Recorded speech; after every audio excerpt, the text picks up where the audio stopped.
Hi guys, in this video, we will check out the best cameras that you should buy in 2021. I listed them based on my research by checking quality, features, price, and reviews.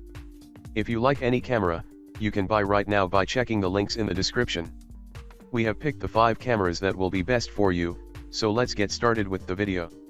The 5th camera in our list is the Sony A7 III. Still one of the best full-frame cameras around.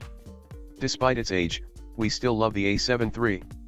The core of the camera, namely a 24MP full-frame sensor, 4K video, sensor-based image stabilization, 10 FPS burst shooting and a 693-point hybrid AF system, remains very competitive, but with 2 card slots and a 710-shot battery life on top of that, you're getting excellent value for money alongside top performance. Some firmware updates have further refined its AF performance, bringing treats like real-time IAF for animals, and there's now a huge range of lenses to choose from. We have some slight reservations about the viewfinder and weather sealing, but the A7 III is still one of the most versatile cameras around, and it's never offered better value either. Sony A7 III has some following specifications. It has full-frame sensor size, 24.2MP resolution, 2359K dots viewfinder, 693-point autofocus, 10 FPS maximum continuous shooting rate, 4K at 30p movies, and it needs intermediate user level. The good stuff about Sony A7 is that it has great 24-megapixel sensor and it has sensor-based stabilization. The bad stuff is that it has some EVF tearing and weather sealing could be better. The 4th camera in our list is the Fujifilm X-S10. This versatile little all-rounder hits the sweet spot. It's hard to think of another camera that offers the same blend of size, performance, affordability, and charm as the Fujifilm X-S10.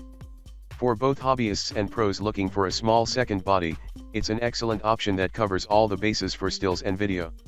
You get a tried and tested 26.1MP APS-C sensor and, impressively for a camera this small, in-body image stabilization, IBIS.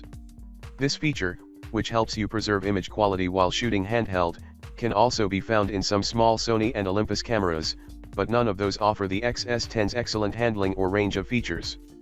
It has a handy vari-angle screen, great build quality, and shoots impressive 4K video, too. Pair it with a prime lens and you have a fine travel or street camera, thanks to X-S10's large grip, though, it'll also match nicely with longer lenses as well. Fujifilm X-S10 has some following specifications. It has APS-C sensor size, 26.1 megapixels, 2.36m dots viewfinder, 425-point hybrid autofocus, 8 FPS maximum continuous shooting rate, 4K at 30 FPS movies, and it needs beginner to intermediate user level. The good stuff about Fujifilm X is that it has superb image and video quality, IBIS in a small body, and it has excellent handling. The only bad stuff is that it is not weatherproof. The 3rd camera in our list is the Nikon Z6 II. No longer the mirrorless king, but not far behind. The aging Nikon Z6 reigned as our #1 camera for a long time, and while its Z6 II is only a modest successor, both cameras should definitely be on your shortlist if you're looking for a full-frame sidekick. The Z6 continues to offer great value and the best handling around, but we think the Z6 II is just about worth the extra cost if you can afford it. Its additional X-Speed 6 processor brings a host of improvements, including new 14 FPS burst mode and some handy autofocus boosts. You also get an extra UHS-2 card slot, which joins the existing XQD/CF Express slot, and a firmware update will bring a new 4K/60p video mode in February 2021. It's a shame there's a slight wait for the latter, but otherwise the Z6 II nicely updates the Z6's very solid foundation. The 24MP full-frame BSI-CMOS sensor performs well at high ISOs, and the Z6 II has class-leading build quality that feels more substantial than its rivals. Nikon Z6 II has some following specifications. It has full-frame sensor size, 24.5 megapixels resolution, 3690K dots viewfinder, 273-point hybrid autofocus, 14 FPS maximum continuous shooting rate, 4K at 30 FPS movies, and it requires intermediate to expert user level. The good stuff of Nikon Z6 is that it has excellent image quality and it has great handling. The bad stuff is that it has not the most advanced autofocus and screen isn't vari-angle. The 2nd camera in our list is the Canon EOS R6. A superb camera with best-in-class features. While the Canon EOS R5 is overkill for most people, the EOS R6 is a more affordable full-frame alternative that is simply one of the best cameras you can buy today. If you already own one of Canon's early mirrorless full-framers like the EOS R, or any of its DSLRs, this is a more than worthy upgrade. The EOS R6 brings best-in-class autofocus, a superb in-body image stabilization system, and burst shooting powers that mark it out as a very fine camera for wildlife or sports photography. Despite its ability to shoot 4K/60p video, the EOS R6 lacks options like the ability to DCI 4K and has overheating limitations compared to rivals like the Sony A7 III, making it better suited to stills photographers. But for the latter, it's an excellent option that delivers hugely impressive autofocus, handling and features that make it one of the best options around for anyone looking to move into full-frame photography. Canon EOS R6 has some following specifications.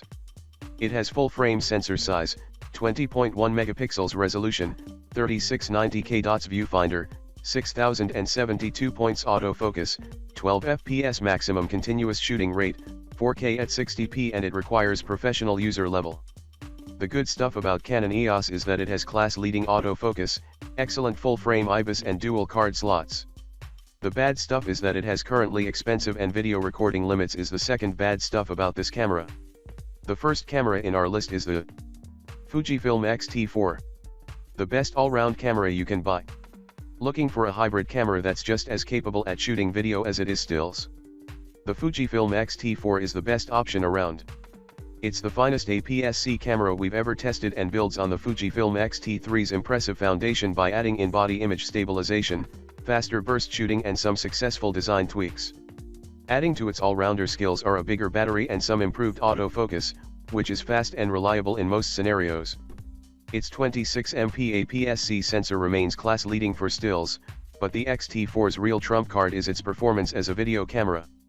The IBIS is a huge bonus here, and the X-T4 backs that up with a huge range of tools and a great shooting experience, including a fully articulating touchscreen. It might cost the same as many full-frame cameras, but the X-T4 and its fine range of X-series lenses make a great, smaller alternative for those looking for a mirrorless all-rounder. Fujifilm X-T4 has some following specifications. It has the APS-C sensor size, 26.1 megapixels resolution, 3690K dots viewfinder, 425-point autofocus, 15 fps maximum continuous shooting rate, 4K at 60 fps movies, and it requires intermediate user level. The good stuff of Fujifilm X is that it has superb quality and IBIS, a big bonus for video. The bad stuff is that it has no headphone jack and it has video recording limit. For more details and the latest price of the cameras, check the links provided in the description. That's all. I hope that this video will help you to make a better decision about choosing the cameras. If this video has helped you, then please like this video and don't forget to subscribe. Thank you.